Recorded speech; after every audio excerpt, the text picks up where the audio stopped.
بے نمازیوں کا حشر کیسا ہو؟ اگر آپ نماز نہیں پڑھتے ہیں تو خوف خدا سے ڈرنی چاہیے اور نماز کی پابندی آپ پر لازم و ضروری ہے۔ عزیزان گرامی، قرآن پاک میں نماز کی بڑی تاکید آئی ہے۔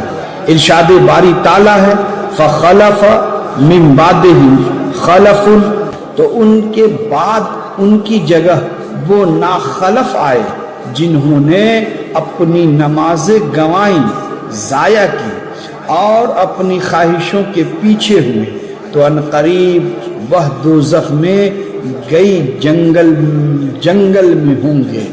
صدر الشریعہ بدر طریقت علامہ امجد علی علیہ رحمت و رضوان ارشاد فرماتے ہیں کہ غی سے متعلق غی جہنم میں ایک وادی کا نام ہے جس کی گرمی اور گہرائی سب سے زیادہ ہے۔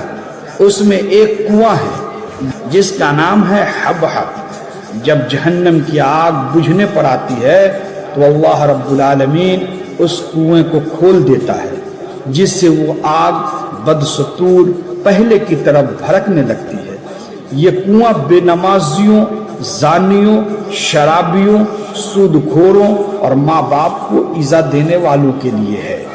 حضرات گرامی، جہنم میں لے جانے والے اعمال میں سے ایک عمل نماز نہ پڑھنا بھی ہے۔ ارشاد باری تعالیٰ ہے فی جنات یتصاءلون عن المجرمین ما سألککم فی سقر قالوا لم نکو من المسلمین ولم نکو نطعم المساکین۔ باغوں میں پوچھتے ہیں مجرموں سے تمہیں کیا بات دوزخ میں لے گئی؟ وہ بولے ہم نماز نہیں پڑھتے تھے اور مسکین کو کھانا نہیں دیتے تھے۔ ایک اور مقام پر ارشاد باری ہے فویل للمصلین الذین هم عن صلاتهم ساہون، تو ان نمازیوں کے لیے خرابی ہے جو اپنی نماز سے بھولے بیٹھے۔ نماز کی ادائیگی خاص طور پر تاکید کرتے ہوئے تاجدار رسالت صلی اللہ تعالی علیہ وسلم نے ارشاد فرمایا من حفظ علیہا کانت لہ نورا و برہانا و نجاتا یوم القیامہ۔ جس نے اپنی نماز کی حفاظت کی تو اس کی نماز بروز قیامت اس کے لیے نور اور بوقت حساب حجت اور نجات کا سبب ہوگی، اور جس شخص نے اپنی نماز کی حفاظت نہ کی اس کے لیے نہ کوئی نور ہوگا اور نہ کوئی حجت اور نہ نجات۔ اور اس کا حشر قارون، فرعون، اس کے وزیر حامان اور دشمن رسول ابی بن خلف جیسے بدترین کافروں کے ساتھ ہوگا۔ امام ذہبی رحمت اللہ تعالی علیہ فرماتے ہیں علماء کرام نے ارشاد فرمایا بے نمازی کا حشر ان چار لوگوں کے ساتھ اس لیے ہوگا کہ اگر اسے اس کے مال نے نماز سے غافل رکھا تو وہ قارون کے مشابہ ہے، لہٰذا اس کے ساتھ اٹھایا جائے گا، اور اگر اس کی حکومت نے اسے غفلت میں ڈالا تو وہ فرعون کے مشابہ ہے، لہٰذا اس کا حشر اس کے ساتھ ہوگا۔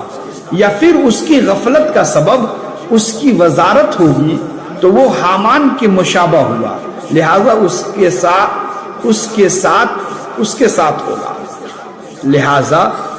ساتھ ہوگا۔ یا اگر اس کی تجارت اسے غفلت میں ڈالے گی تو وہ مکہ کے کافر ابی بن خلف کے مشابہ ہونے کے باعث اس کے ساتھ اٹھایا جائے گا۔ لہذا میرے بھائی، میرے عزیز، میرے دوست، نماز سے بے پناہ محبت کریں، نماز کو اپنائیں، نماز کو ٹائم پر ادا کریں۔ کچھ لوگ ایسے ہیں جو کہتے ہیں میں غیبی نماز پڑھتا ہوں، کچھ لوگ ایسے ہیں جو کہتے ہیں کہ میں ایکسٹرا نماز پڑھتا ہوں۔ یہ سب جہالت میں ہیں، یہ سب جہالت کی باتیں ہیں۔ لہٰذا آپ ٹائم پر نماز پڑھیں، وقت پر نماز پڑھیں، زیادہ سے زیادہ نماز سے محبت کرنے کی کوشش کریں۔ اللہ تعالی ہم سبوں کو راہ راست پر چلنے کی توفیق عطا فرمائے۔